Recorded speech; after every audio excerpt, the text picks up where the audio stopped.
Hi there, everyone. Happy Thursday. Hope everyone's having a really good day. Yeah, nice and sunny here, a little bit cool, might rain later. I always do default doing the weather on here just because it's like the thing that's immediately outside. I don't know. I always forget as to like what to say first when I first hop on. So that's what I always talk about. But yeah, I hope everyone's having an amazing day. This past Sunday was, in fact, the Tony Awards. I hope you enjoyed them. I did. It was really great to see such amazing performances again and to see everyone performing live, and especially Bernadette doing that Sondheim tribute was really heart-wrenching for me. And I don't know about y'all, but I really want to go see Paradise Square now.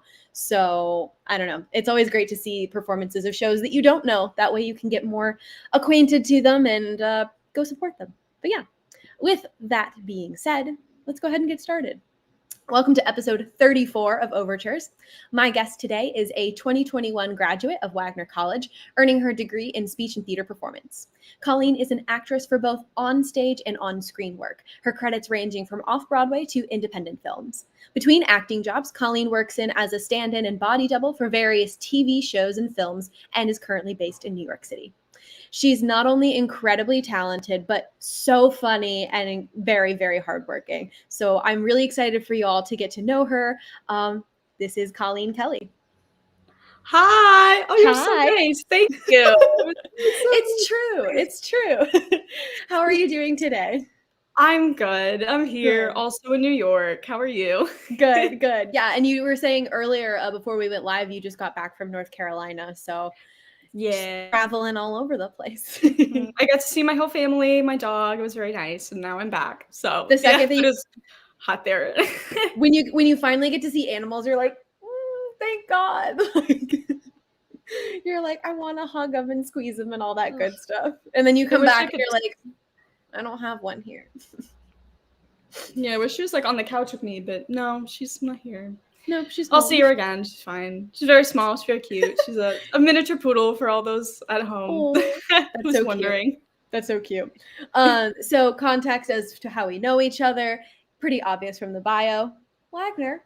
But I would have to say it's pretty funny because you're 2 years younger than me from school, but I met you before you started at Wagner because you came to see Danielle, one of our former guests and mutual friend, in The Crucible, which I was also in. Yeah. Seeing The Crucible for me was such like a moment of like, okay, I'm going here. Like we didn't have, I don't think we had auditions at that point yet. I don't think so. I had like a couple other schools on my radar, and Wagner, I was like, I don't know, like I always thought of it as like Danielle's school, so I was like, I don't know, you're like, oh, that's a school Danielle goes to. Right.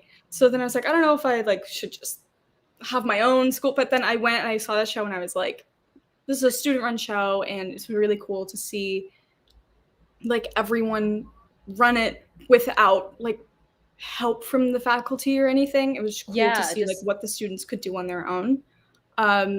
And then that's what I ended up doing mostly when I got to Wagner. So that was very fun for me. Yeah, and I'm a huge proponent of student-run theater, so I totally understand that. But then it was fun because I remember, like, I either saw you again, I don't know if it was audition day or admitted students day. I feel like it was admitted students day because I think I saw you and I was like, are you coming? Are you here? Are you in? And you were like, yeah. And so I remember that. But that was fun to be like, okay, I do know one person in the incoming class. And I met the rest of your class, and the rest of your class was angels. So yes, your class is just so good. But yeah, no, it was cool to have that moment of like, I get to meet this person before they get here, and then to see all the amazing stuff you did at Wagner was really, really awesome. It was really awesome because I remember meeting you. I met Ruth at Admitted Students Day and a couple other people, and it was nice to like know people that I like considered myself friends with before coming to the have school. A few familiar faces before you were like, I'm surrounded by all these people. But yeah, I then getting around to the question of how did you first get started in theater? Oh, I was like 3 years old, and I was in like baby ballet classes like every 3-year-old girl is. And I really enjoyed it. like a little too much. Like everyone else was like, this was fun. And I was telling my brother, I was born to be on stage and like all this, like way too into it. With the mid-Atlantic accent and everything. Yeah. Like I thought I was Patti LuPone. Like, and I did dance for a while. I loved tap. I did all the like little kid stuff. And then I always like to like sing and stuff. Most people in my family are very musical, so like there's always been music around. Not really like theater music, more of like rock and jazz and stuff. But then at some point, my mom, maybe when I was like 8 or 9ish, she was like, "Well, you like singing and you like dancing, so do you want to take acting classes?" And I told her, I already know how to act. And she was like, that's a confusing answer, but okay. And then she took me to auditions. And then unknowingly, I booked a like a professional regional theater without knowing what that meant. That's so funny. So that was fun. What show was it? Give me the ENT points because I didn't know what that was. I didn't ask. And then years later, I was like, can I have those? And they were like, no. No. I did Wizard of Oz and then I did Christmas Carol when I was like small. Did you play one of the Munchkins in Wizard of Oz? Yes, and I was also the Winky General. That was my 15 minutes of fame. Yeah. Oh my gosh. I feel that's so funny because I feel like a lot of people have like that first start with like Wizard of Oz because I'm like, that was the show that I was in 4th grade. So like if you were a small child and you were in Wizard of Oz, more than likely you were one of the Munchkins. That was like the Mamma Mia of like 2007 or whatever. Everyone was doing Wizard of Oz. Absolutely. And like Boyd, like what, like only the middle schoolers did like the Lollipop Guild and the Lullaby League. But as a 4th grader, I was like, I want to be them so badly. Like, that's so cool. I want that. I'm like, featured. That's so cool. Like, I know, like, what featured ensemble? I don't know what that even means yet, but I want to be it. Like, so then I'm then curious, what was your overture or like light bulb moment of like, oh, but like, I want to do this for realsies? I mean, even like since I was like a little kid, like I knew this was it. Like, it's just like one of those things that like, you know, I don't know. Like, I know that's like so vague, but it was never really like a question for me. It was just always like from the first time I was on stage, I was like, okay, this is it. This is where I belong. This will be it. Yeah. That's really awesome and so special. And I can only imagine that like getting like, although you didn't necessarily know what regional theater was or like the professionality of it and all that good stuff, like I'm sure even then, like seeing it at an early age gave you an idea of like what it was from the get-go. Yeah, definitely. But you know, I didn't know. I was like a little, and I was like, this is fun. Like, yeah. And then you were surrounded by these professional actors, so like you learned from them so early on. So I'm sure that was really cool, as opposed to like some who like grew up in community theater and then like when they get to like college or beyond, they're like, oh, this is so different. Whereas you had that from the beginning, which is really cool and really special. Yeah, the opposite that had that, and then I did community theater and was like, this is different. I wonder why. And I was like, oh, like, oh, that's what it is. Why is this different? Yeah. Oh my gosh. And you are a very, very talented actress. I love the fact that you were saying like I already know how to act, like hair flip. We do have asked me to say that, but yeah. But maybe no, past life. Probably the ghost of Patti LuPone, even though she's still around.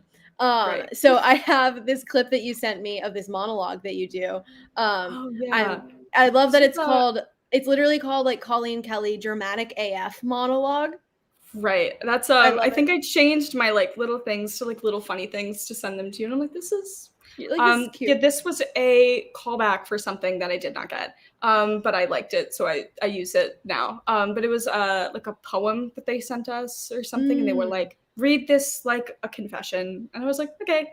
And you're like, okay, we'll do. So we're just gonna watch that real quick.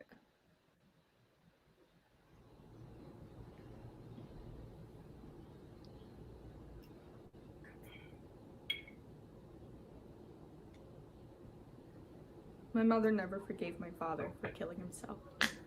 Especially at such an awkward time and in a public park that spring when I was waiting to be born.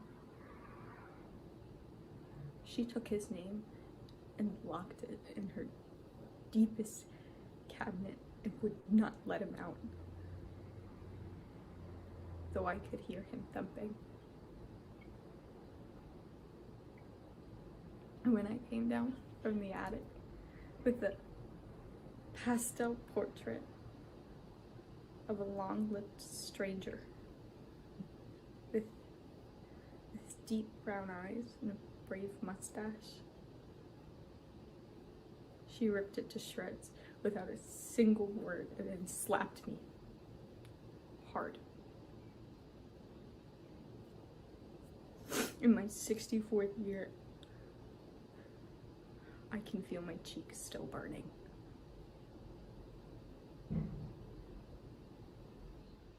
And it's so interesting because I didn't know, when I first watched it, I was like, this is a really intense scene. And then you telling me now that it's like a poem, I'm like, wait, what? What do you mean? So very well done. Very well done. Just a nice little casual, funny little monologue. Like, funny little like chill monologue. But you don't just do dramas. You've also done comedy and lots of other genres as well. Mm-hmm.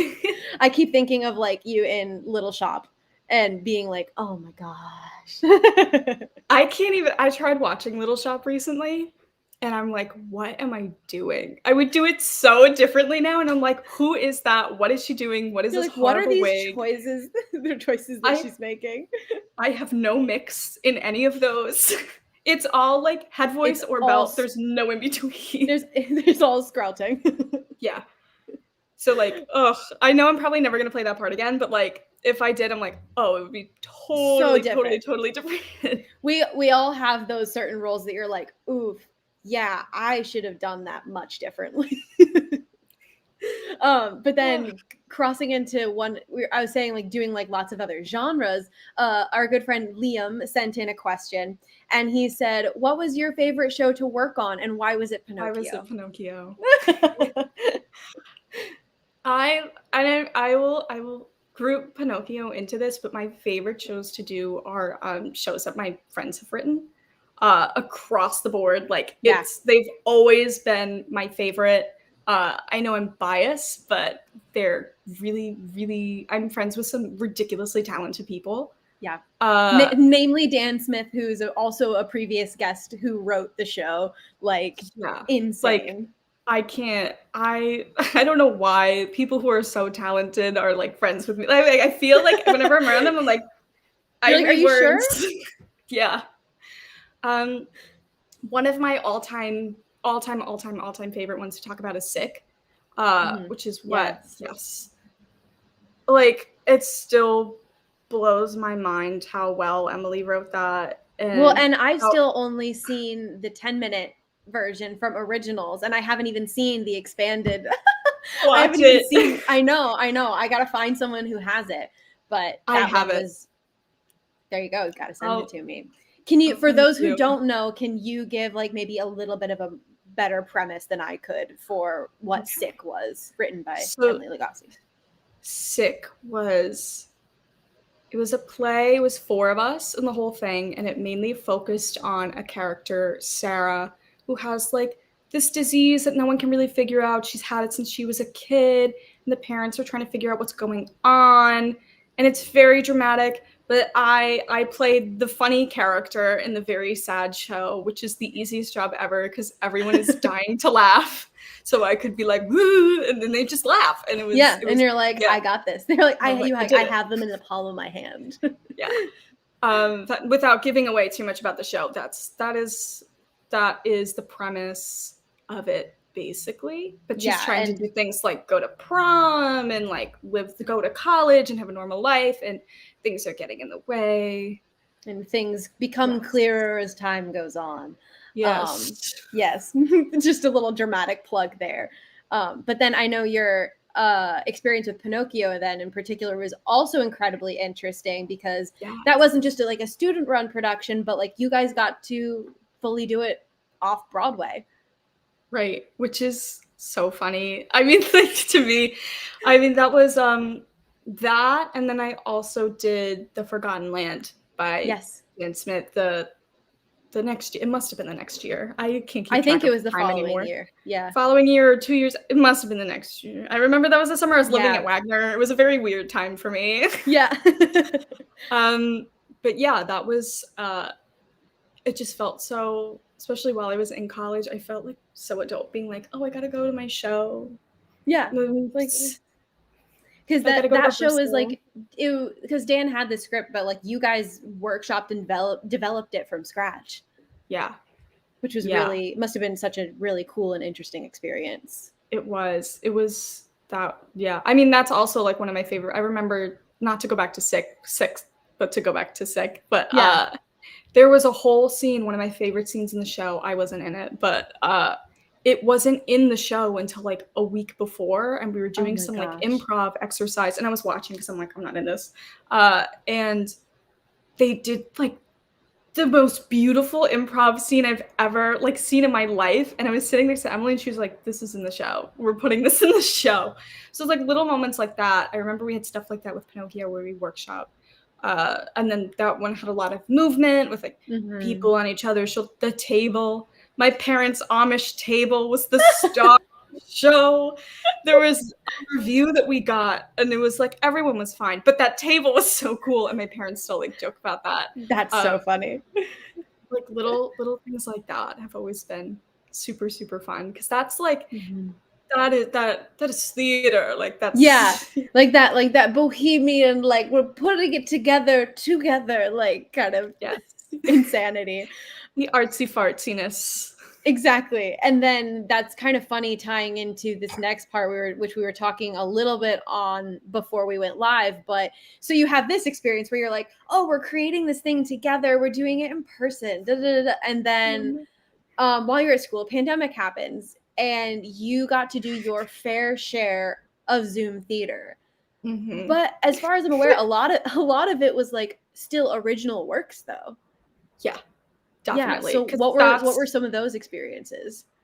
a lot of them were like readings, which was super cool because those are things that typically would be like done in a room with everyone just like sitting around. So it was cool to have like a different like frame to like figure out like props and like stuff like Mm-hmm. that. Backgrounds, things Background. like that. I mean, Daughters of Leda was Zoom, but like it was a Zoom production. Like Production. we had like lighting design, we had like backdrops that we were gonna do, we had like full costumes, full like that was all the work of a show, except it was Zoom. On your Uh, computer. on my computer, which with Wagner Wi-Fi was Not great. it was fine. It worked. It was touch and go. Eventually. Yeah, yeah. No, and with me with the Zoom stuff, I for the longest time, especially when we got sent home, and then I remember having acting with Teresa McCarthy over Mhm. Zoom, and we were doing like the seagull scene, and I'm like, Oh my how gosh. this? Like I'm Yeah. at Miles on a Zoom call. How am I gonna cry? Right. Right. Well, That was were there some things that you like I hesitate to say, are there things that you learned from that experience? But like, was there anything? like all acting, you have to be willing to adapt. Yeah. I mean, if you're on tour, you have to adapt to the spaces that you're in.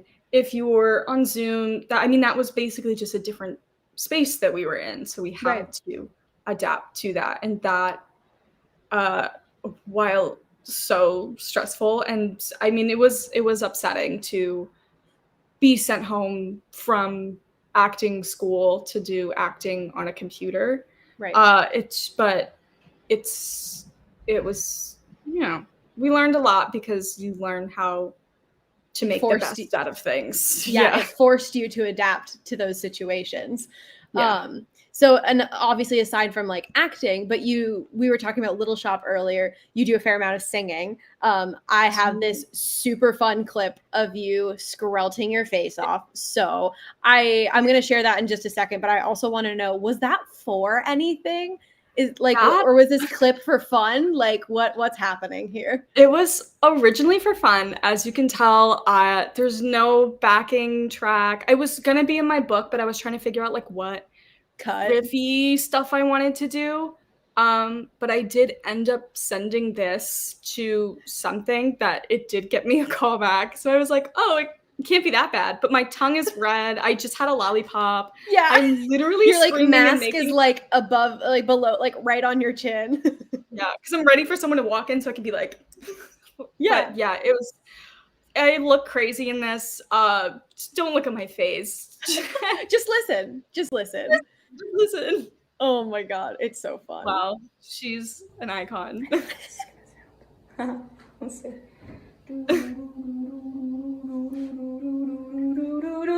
Turn back, oh man, forswear thy foolish ways. Old now is earth, and none may count her days. Hey, thou, her child, whose head is crowned with flame, still will not hear thine inner God proclaim. Turn back on the air. Oh, it's the whole thing. Yeah. That's okay. It's fun to see you like waiting to get to the end though. Forswear thy foolish way.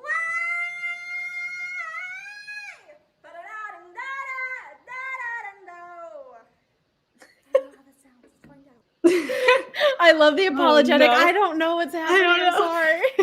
Oh no. I gotta But say, yeah. like, now that I've seen that and like watched it like twice now, I'm like, I need to see you in Godspell so that I can see that. Cause lady, that skrelt.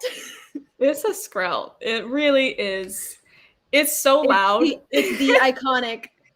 Like I think you named that one like Colleen Kelly, like classic scream belting. Mm-hmm. It's- That's what it is. It's on brand.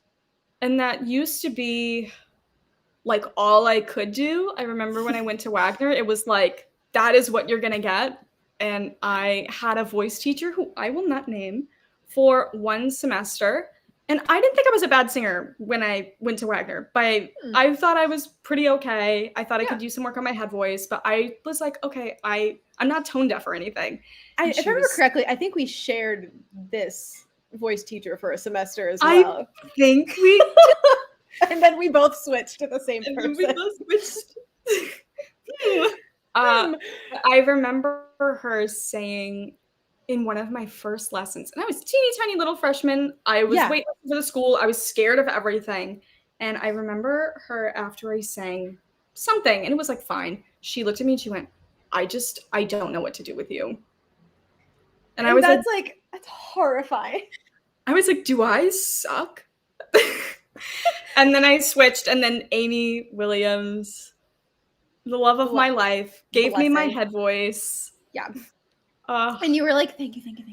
No, it's okay, because that same first voice teacher who I don't know that she even works at Wagner anymore. But anyway, I don't know. I just haven't heard anything. But I was trying to work on musical theater things, and she kept pushing classic technique. And she was like, it translates. And I was like, some things, yes, others, no. And that's when I also switched to Amy, and I was like, please. And she was like, oh, yeah, no, please let me help you. Like, I remember this first voice teacher, all I sang for an entire semester was Latin. Ave Maria. Yep. Which I was like, when will I be using this? I don't know. And Greenfinch and Linnetbird. I was like, when am I ever going to sing this professionally? I'm also thinking about it because I'm like, I also got that song, but I'm trying to remember whether it was from her or not. So I think that's also very funny. Might have been. Might have been songs she loved. Here's the thing. I probably will use that at some point, but I'm also like, you can't just give the same song to everyone. No. But that's a whole thing on like voice teachers that we go on to a whole tangent Yeah. about, I'm sure. But I have some other things to go through and talk with you about. You shared with me this picture from an amazing production that you did at Wagner, Evita. I have this really pretty Yes. picture. I What was love that? her. Yeah, what was that show like? That was my first main stage show. The beginning was kind of interesting because we had a switch in directors. There was like a whole bunch of stuff, but I was excited because I always loved this show. I think the music is really beautiful. But yeah, this was definitely a very memorable first, like Wagner main, because I had only done student theater up to this point. Right, and to be on the big stage. Yeah. And to be in a show where like we had like the little dressing rooms and the costumes and all that. I felt like I was like in like, I don't know. It was fun. It was fun. I mean, did I send you any celebration pictures? Because that was totally like this was like main stage, like the typical main stage experience. And then Yeah, I did you sent celebrations me. together. I used the celebration picture as like your performance picture Yes. and like on Instagram, so like go check that Yeah. out. But that also that production was very wild. So if you want to talk about that experience, for sure. Yes. Because this was very, I mean, that It was one was like very like, main we did a stage, video. but yeah.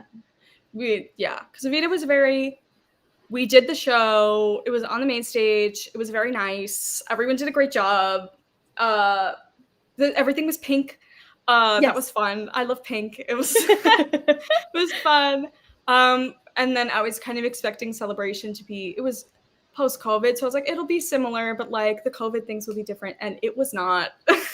We were on an outdoor stage, we wore masks for the whole performance. But that show was wild. I was playing the kazoo. Yeah. I almost played they were gonna give me a clarinet solo, and I was so pumped.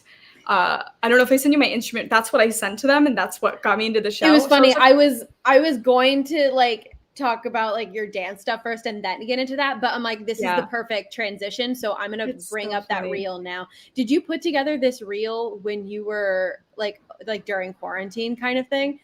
This was winter break of my senior year, and the rules were to make for the callback. They were like, send us, or maybe this was the original edition. I don't really remember, but it was make a special skills video. It has to be under, I think it was 2 minutes. No rules, be crazy. And I was like, they want crazy. This is what I'm. You were sending. like, I got you. It's incredible. I've seen it before, and I still, oh my god, it's chaotic. Like, but it got me into the show. So the editing alone, just oh my god. This is my basement in Long Island.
It's chaos in every sense of the word.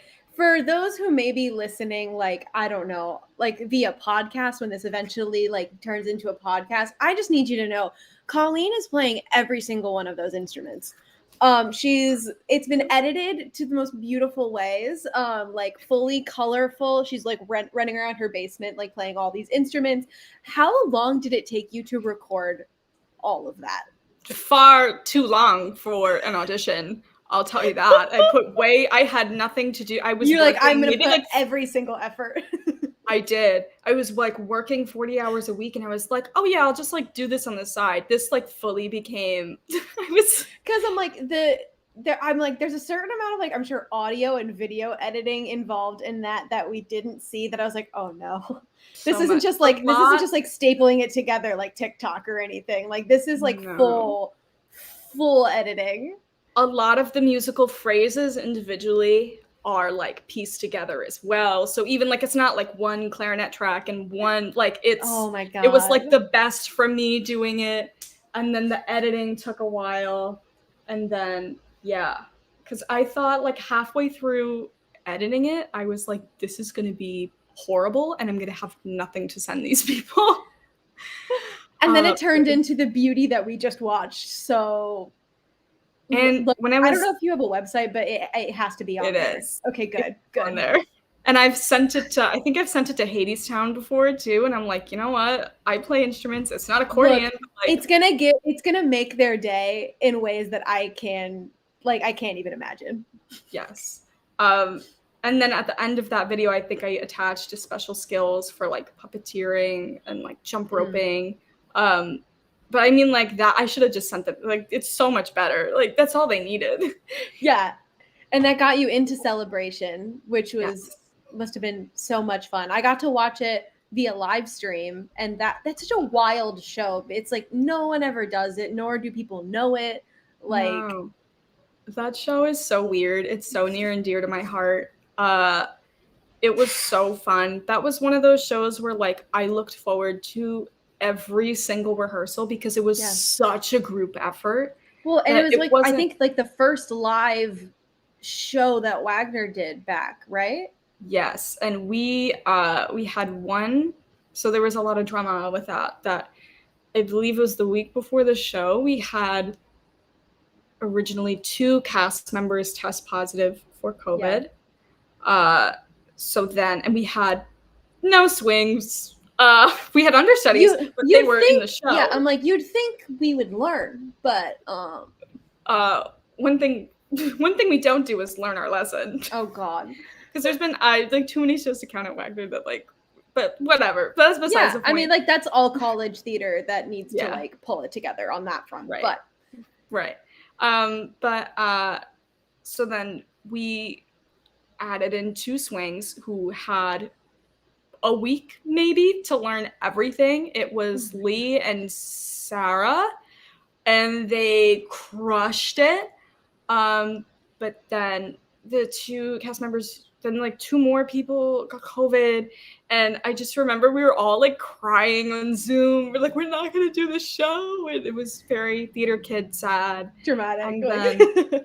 And then everyone was back except for LB.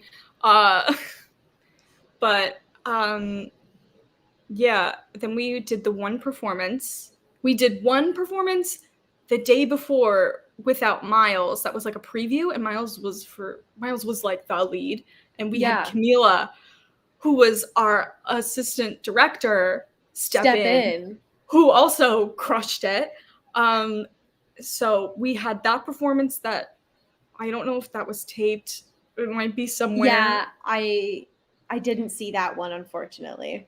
I haven't seen them, so it might not exist. And then we did that performance that you're talking about, the live streamed one. And then our last performance got rained out. We're like, we made it through so much, and rain got us. And then closing rained out. That's so upsetting.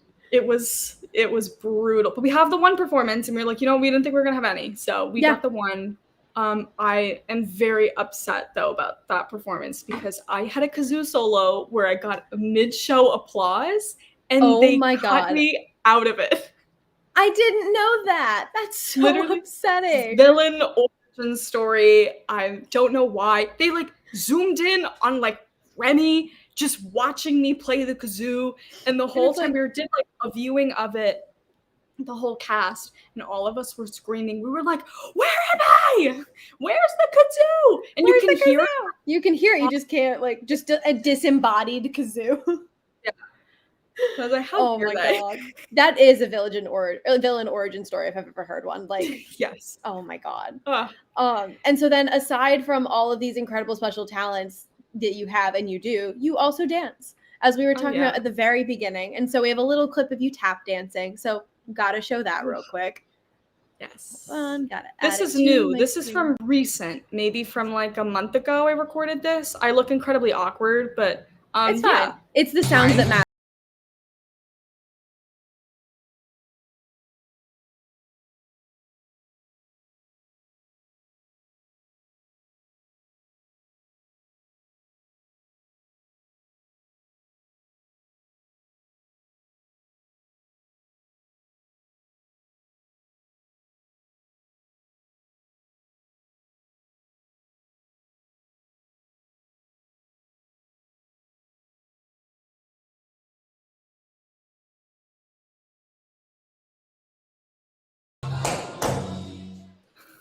That one's so fun. Did you learn that like for a class, or like was that for a callback, or what was that?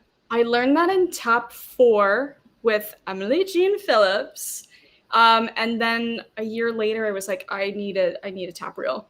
And I really liked that choreography. So I emailed her and I was like, hey, do you remember that dance from a year ago? What did it go like? Oh my god. She's nice enough to be like, I got you. I love that. Yeah, she's the best. She choreographed it. It's great choreography. I hate like watching things like that because I'm just listening to every sound and I'm like, that's and you're off, like, that's off. No, I'm the exact same way.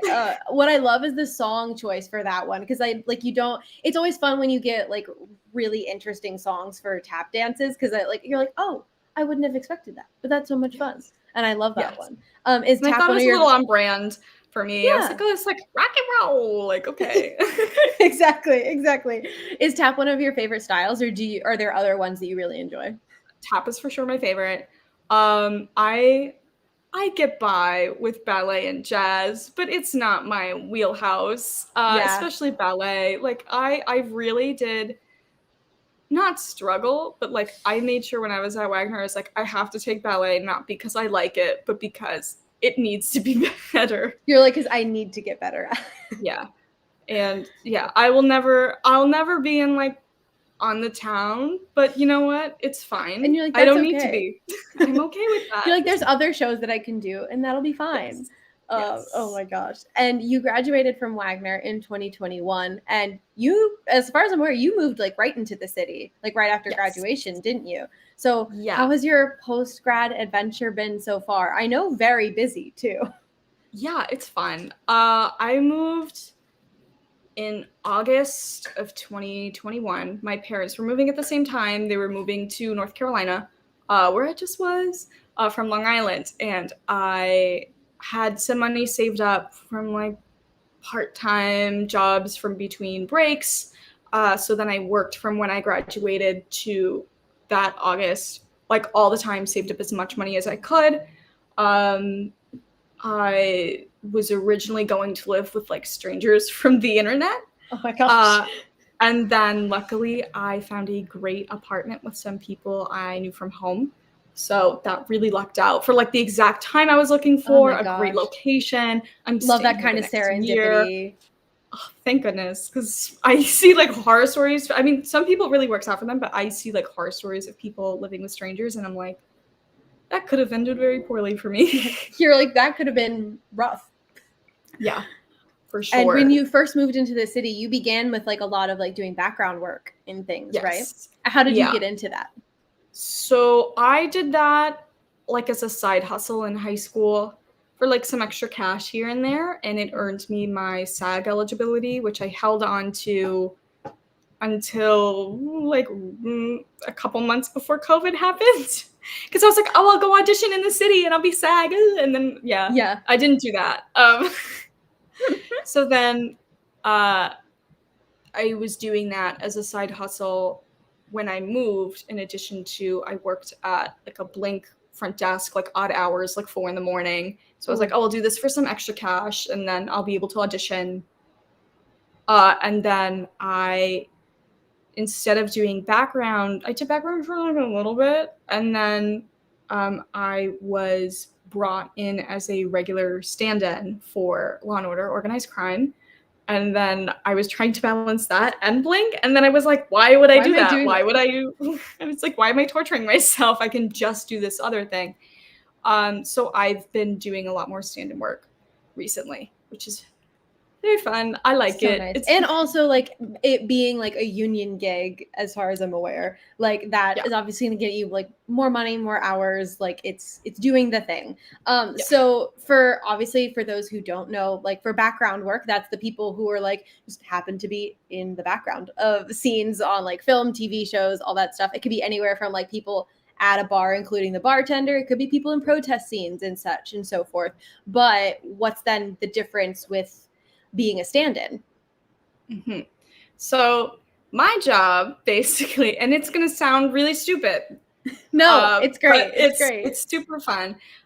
So for most of my jobs, I'm about the same height as the actors that I stand in for. I usually have pretty similar, I'm very pale. In case you're just listening and not seeing, I'm a very pale person. And with dark hair. So what I'll do is while the actor I'm working with is getting like hair and makeup done, or maybe they need to step off set to go like to the bathroom or something like that, they use me. I do their blocking, sometimes their lines, sometimes not. And so they can light it correctly, so they can change anything with staging if they have to. This way, just to like, we're not like wasting a ton of time like waiting for the actor to get back from hair and makeup and then changing this and then changing that. So it's fun. It's like acting without the hard part. Like I don't have to remember any words. Yeah. No cameras are rolling when I'm going. There's no pressure if I mess up. So yeah, and you will literally never be on camera. Like hopefully. No. So it's like you're like, here we go. How did you get involved with doing it though? Like, did you just stumble across it because of your height? Like, so with the first thing I stood in on for was Gossip Girl, and they pulled me from BG to stand in for like a day player. She's a redhead. Once again, I'm very pale, so very similar skin tone. And that was really easy, and that was just like a day thing. So I was able to put that on like my resume as stand-in experience. But with Organized Crime, which is the bulk of my work, I was doing background for them one day, had one of the worst on-set experiences in background of my entire life. And I was like, I'm never going back to this show. That was so horrible. And then they asked me to come back, and I was like, okay. And so then I went back. Yeah, I was like, I need the money. Okay. And then I came back, and I had a lovely time on set, and they pulled me to stand in for a day player similar to Gossip Girl. And I thought, okay, this is just like a thing I'm doing for a day. And it was really fun. And then I started getting called in to stand in for them like over and over and over again for the same character. And I was like, this is weird. Am I just doing this now? And I found out from them that the second and the PA called central casting, and they said, we really like her, bring her back. I don't know what I did. I don't know what I said, but I guess they liked me. I look incredibly similar to the actress I stand in for on Organized Crime. I've been mistaken for her countless times. So I'm sure that has something to do with it. That helps. Yeah, it does help. But that was from doing background, and it just kind of happened like it happened, and I didn't really know what was happening. Yeah, you're just sort of like, oh, I'm here, and I guess I'm doing the same thing now, so I guess this is my job. Right. Like, for the first couple weeks, I was like, so am I like a replacement? Am I just stepping in for someone? Am I here forever? And they're like, you're here. You're here to stay. You're here to stay. I did not know that. And that's how I learned to like stand in too, because it's like no one really explains things to you. So it's a lot of someone telling you something and then you being like, yeah, for sure. And then turning to someone else and being like, what does that mean? they're very nice there, and they taught me how to like not be Do bad the at my thing. job. Yes, and that's Yeah. always helpful. Yeah. You've sent me some fun, a fun selfie and a picture from when you were on the show. Was this your one day as Oh, background, or was this a no. different This is show a different entirely? show Okay, entirely. okay. This was right before Christmas break, or I think it was Christmas, either Christmas or Thanksgiving of last year. And it's always been on my bucket list to be a dead body on like SVU because I think it's so funny. And right before this, me and my friend Ollie were joking about it. And we're like, oh, it would be so funny if you were a dead body. Like, it's fine. Like, it's not even for the money. Like, I do it for Yeah. free. Like, it's You're like, just I just so want that experience to be a dead body on TV. it's so like not high school, it's so like college theater graduate tropey. Like, I was like, I just really want to be dead. And I got a notification and they were like, would you like to submit for this? And they were like, the You're like, role yes. is Brittany Walsh. By the way, she is dead. And I'm like, yes. Yes. And I got it. And they were like, well, you're not actually going to be in it. We're going to take a life cast of your face and we're going to put it on a dummy. And I was like, oh, that's kind of cool too. And they were like, are you like claustrophobic or anything? And I was like, no, like that sounds fun. And I got there and I was just like had my hair back in a ponytail and I'm like, hey guys, what's up? And they did a costume fitting and I was like, this is really weird because I'm dead and I'm not going to be there, but I guess maybe they're trying to find clothes for my dummy. Okay. Oh my God. And then after I was in the like special effects makeup room, I met everyone. They're very nice. And right away, the head makeup artist was like, you have a lot of hair. My hair was like down to like here-ish maybe. And I was like, yeah, but like I was just gonna tie it back so you guys could like do the cast. I'm like, if you need me to do anything else, just like let me know. And he's kind of looking at me and he's like, okay, maybe we can like put it into like a bald cap or something. And I'm like, a bald cap? You're like, what's Okay. happening? But I didn't want to be like, what? Because I wanted to seem very smart and with it. So I was like, oh yes, of course, a bald cap. And they do that. And I'm just like sitting in this room with like a bandeau that they gave me in a bald cap. And I'm like, and they're like, okay. And they start explaining the process to me. And I very quickly realized this is not a face cast. This is a life cast from my shoulders up 360.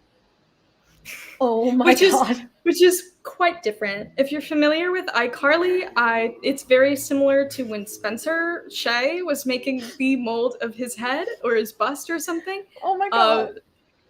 So I was like, and I didn't want to be like, no, because I'm already here. You're already here. Like, this is happening. And I wasn't like afraid, but I was like, I did not prepare for this. I felt bad. I'm like, I would have put my hair in like a different thing. But I was like, okay. And they did it and they were very nice. It was very cool. I felt like it was in like a peanut butter prison. It was only my nostrils that were open, but like my eyes, it goes into your ears. You can't open your mouth. Terrifying. It was scary, but the thing that motivated me was one of the makeup artists were like, you can tap out anytime you want to. We will take it all off. He's like, but we would have to start over. But like your safety comes first. But then he was like, I've got to say though, out of everyone who's tapped out, it's only been men. And I was like, I will not be the first woman to tap out. Like feminism. The feminism kicks into overdrive and you're like, it will not be me. Yeah. It can't. Oh my God. That's so funny. So we have a picture then. I'm assuming this first. Okay, which one do you want to show? Do you want to show the final product or do you want to show right after the casting? Oh, so show the final product because the selfie is actually from like a different thing. So that's me. This picture is my mom taking picture of her TV. So that's why it looks a little wonky. I tried taking a screenshot, but you know, a Hulu, it shows a black screen. But so I did that and I told the SFX people, I was like, I'm so sorry. Like, I thought this was just a face cast. And they were like, dang it, this happens all the time with casting. And I was like, that shouldn't happen, but okay. That shouldn't. It's not their fault. It's not their fault. But I was like, interesting how there is that much. But then I thought that was it. I thought that was over. They gave me the episode it was going to be on. And the episode wasn't out for a while. because they had to make this like dead body of me, and I was like, I wish I could like take it home and put it on my couch, but okay. But then in February, right before the episode was supposed to air, and I was in the middle of standing in like every day for this one movie, so I was busy, booked, blessed, whatever. I got a call from the guy who cast me as like Brittany Walsh, and he was like, "Hey, are you around to like reprise your role as Brittany?" And I was like, you're "Isn't like, she reprise my role as a dead?" Because like, did she come back to life? Is it a flashback? But it happened to be for like my one day off that week, and I was like, sure, I'll come in. Okay. And he was like, awesome. And I was like, so what am I doing? And he's like, oh no, you'll be dead still. And I'm like, okay, sure. So then I went in. You're like, I have zero idea what's gonna happen on set today. And I was trying to figure out what was going on. And they put me in like my own trailer, like this fancy trailer. And they were like, so basically what's going to happen is your character is dead in a freezer. And I was like, that is hilarious. They kept calling me Freezer Girl. But they were like, your character is dead in a freezer. We edited the whole thing, but we need a close-up of you in the freezer. I'm guessing maybe they didn't like the way that the fake dead body looked or something. I don't know. Yeah. They were like, we didn't want to have you there for when we originally shot the scene because we don't want you laying in a freezer for 8 hours. Yeah. I was like, that's so nice of you. Thank you. But then they did all the dead body makeup on me. They put like ice and everything. And I had like, I looked frozen. And they brought me to set and they put me in like a freezer in a garage.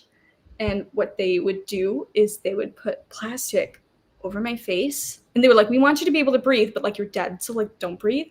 But for like a couple seconds at a time. And that was like fog and stuff too. So it looked cold. It was cold. It was outside and it was February, but it wasn't freezer cold. Right. But they would be like, okay, we're going to put the plastic over your face in 3, 2, 1. And I have to hold my breath. And then they would shoot for like a couple, maybe like 30, 45 seconds. And then they lift it up and they'd be like, you good? And I'd be like, I'm good. And then they did that for maybe like 5 minutes and they were like, you're done. I had a heated blanket on me. Like, it was very easiest day on set. easiest day. I got a little warming coat too. I feel very professional. I just love they did, if you want to show this selfie. Yeah. They did like this. I showed up with like nice makeup on and they did like this very pale look on me. And everyone was like, you look dead. And I'm like, this is just what I look like without makeup on. But thank you. You're like, thank you. I'll give them all the credit for doing that makeup. But I had all that goop in my hair that I had to wash out. But yeah, it was very Because I'm fun. sure also they're like, okay, bye, have a good day. And you're like, cool, I get to go home with this hair. Luckily, they let me shower. Oh, there was like, I had a trailer with like a shower or something. And they were like, yeah. Because that would be pretty uncomfortable. And I'm like, yeah, I didn't really feel like taking the one train with looking like this. Yeah, no, that's understandable. Which makes me giggle because I just did Marvelous Miss Maisel the other day. And like, I had like the big like 60s hair. And they were like, okay, bye. And I'm like, this is going to be fun going home on the train with. But with the headphones, it like smushed it enough that no one really gave two shits. But like, yeah, I could imagine that like going home, like, with like the freezer hair dead body makeup maybe wouldn't have landed as well. And then I forgot to show go ahead. Oh no, I'm like, that would have been pretty normal for the subway. I think people would have been like, well, yeah, whatever. I realized I also, when we were talking about Law and Order, I forgot to show your 15 seconds of fame on Chris Maloney's Instagram that you sent me. So this is a bit of an example then of what I do. Yeah, this was us running the lines and everything. We don't do that all the time, but the blocking depended on the line. So I tried to have them memorized. I think I kind of like mess up a little bit, but Chris was like, well, I'm filming. And we were like, yeah, like thinking he was joking. And then he posted this on his Instagram and we were like, and you're like, that's me. Yeah. So I got a quick little clip here. Make it fast. Not so much on Barnell. He's pretty clean. So those are not me. But that is me. Donnelly's got a commendation for placing himself in grave personal danger in a line of duty. And then you can see all the cameras and the boom mic. Also cheating on his pregnant wife. Where'd you find that? They're rehearsing. And there's Chris. They're rehearsing. But that's a cool like example then of like, okay, look at what they're doing before we go on set. Yes. Yeah. Which so is a nice, normally like, they'll go first with like their rehearsal, and then we will take their marks and do their blocking, and then they will come back, and if there's been any changes, I'm like, blah, blah, blah, blah. But yeah, that's basically it. That's awesome. And I'm so glad that you've then like really enjoyed your time on Law and Order. Like after like everything that's like that first rough day, and then it all just got better from there. Yes. And obviously you're much more acclimated to being on camera now than you were a year ago. For you, what has been like the biggest differences in working on a set versus on stage? I mean, like there's some big obvious ones, like as a theater person, when there's a camera like right here, your instinct is to look at it. And you're like, Just I 'cause must it's, like- ignore it now. Yeah. So then that was like a very clear one, but also just like your focus and your I'm trying to think of like your scale. Because in theater you are going out to everyone, you're up and out, and with film your focus is the person and like the here and here, not your focus, but like where you're playing to. So it's interesting. Yeah, it's fun though. It's fun to bounce back and forth between the two different ones because they are. I've used this analogy countless times, and if someone else has come up with it before me, I apologize for stealing your thing. I think it makes me sound smart. I always think of it like you know how track and field you can do like sprinting or you can do like the long distance running, and it's both running, but like it's not nearly the same thing. Like overall it's the same thing, but like some people prefer doing one over the other, some people are good at both, some people are really good at one and not really good at the other, and it's different skills and different like stuff, but it's Different it's like still strategy. running. Yeah. Yes, so that's kind of like I see as like film and TV is more of like the sprinting and the theater is more of like the long marathon.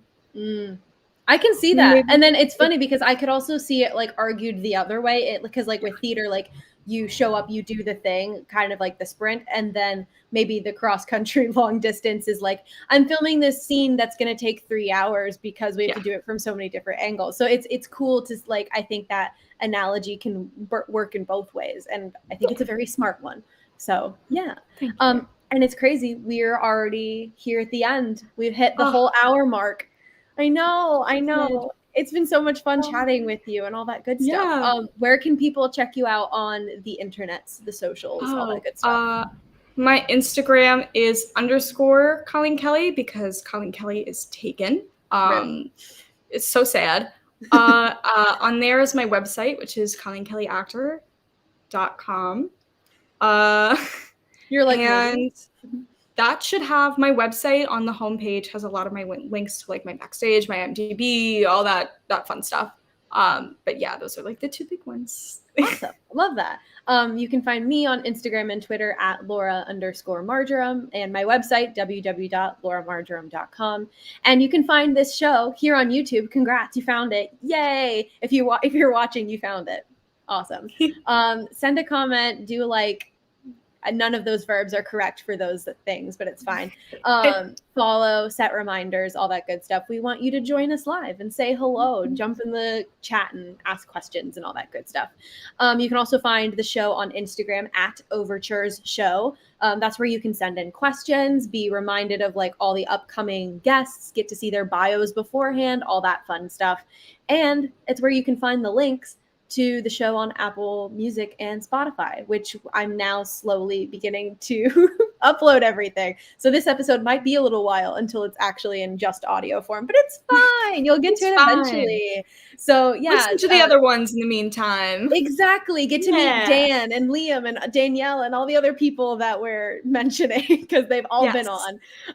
But yes, my next stream is going to be Wednesday, the 22nd at 8 p.m. with a PhD candidate and a fellow Villanova alum, Melissa Sturges. It's going to be super fun. It's going to be a great chat.